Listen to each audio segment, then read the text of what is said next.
Well, Russia's invasion of Ukraine has many wondering, is Taiwan next? We know that China is watching Russia's invasion closely, and China's President Xi Jinping has said, quote, reunification with Taiwan must be fulfilled, and has not ruled out the possible use of force to achieve this. Meanwhile, the top U.S. military commander saying China has fully militarized at least 3 of nearly a dozen man-made islands it built in the hotly contested South China Sea, despite Chinese President Xi's previous promises not to convert those islands into military bases. And joining us now to discuss, author of The Coming Collapse of China, Gordon Chang. Gordon, thank you as always for joining us.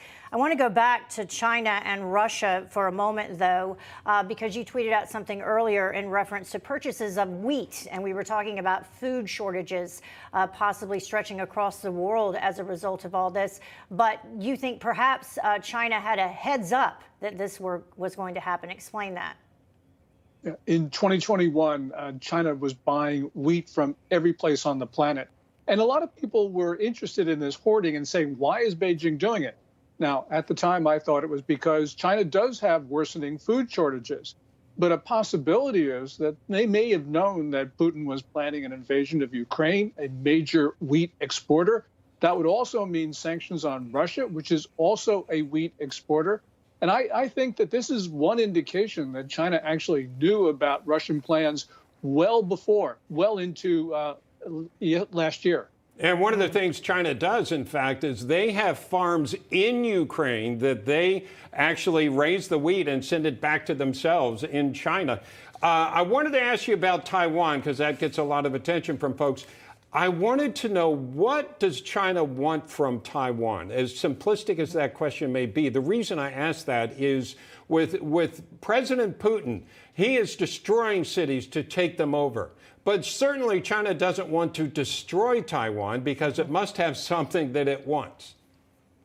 Well, yes, certainly it would prefer to take Taiwan whole, and that's always the intent of an aggressor. But China would be happy to nuke Taiwan because really what it wants is national reunification, as it calls it. But the People's Republic, has never ruled Taiwan, so it would be unification.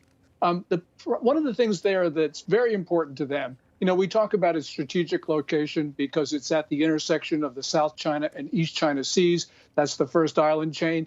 But it's also a democracy, and it's providing an inspiration to the people on the mainland, because the Communist Party says, well, you can't rule yourselves. But then again, if you look at Taiwan, you can see people who look like people in China actually governing themselves. And so that really undermines fatally the Communist Party narrative.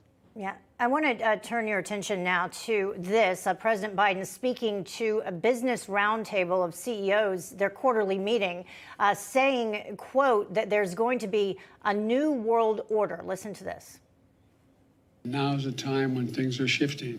There's going to be a new world order out there, and we've got to lead it. We've got to unite the rest of the free world in doing it. Now, that can be taken lots of different ways. How do you interpret it? It's just pure and simple defeatism. I mean, I think that the world order can sustain itself if there is effective American leadership, but Biden obviously has not been able to provide it, despite our massive leverage over Russia. Russia invaded anyway, which just basically shows a failure of Biden policy. Deterrence is breaking down. Deterrence is breaking down not because we're weaker than China or that we're weaker than Russia. Matter of fact, we're far stronger than the combination of the two of them. It's just that we have a president not willing to wield American power. If you want something comparable, you go back to Nixon and Kissinger talking about détente, because they thought the Soviet Union was so much more was bigger and stronger than we are. And Reagan came along and said, no, I'm not buying it. We win, they lose. That's what we need in a president right now, not someone like Biden who is afraid of his shadow. Are China and Russia becoming closer because of what's going on with Ukraine, or is Putin's misjudging or the things not going the way he thought they would making China think twice about that alliance? If you look back at the last 3 weeks of the war, I think probably China has tried to distance itself. But if you look back maybe 2 months, they're much closer than they were before. Matter of fact, they issued that 5,000-word communique on February 4th saying that they had a no-limits partnership. So, in general, China will back Russia, even if Russia's losing, because they believe that Russia is taking down the international system and that it is bleeding the United States. And for China, anything that hurts the United States is good, even if it means association with a criminal like Vladimir Putin. Gordon Chang, thank you so much. Always great to talk to you. Thank you.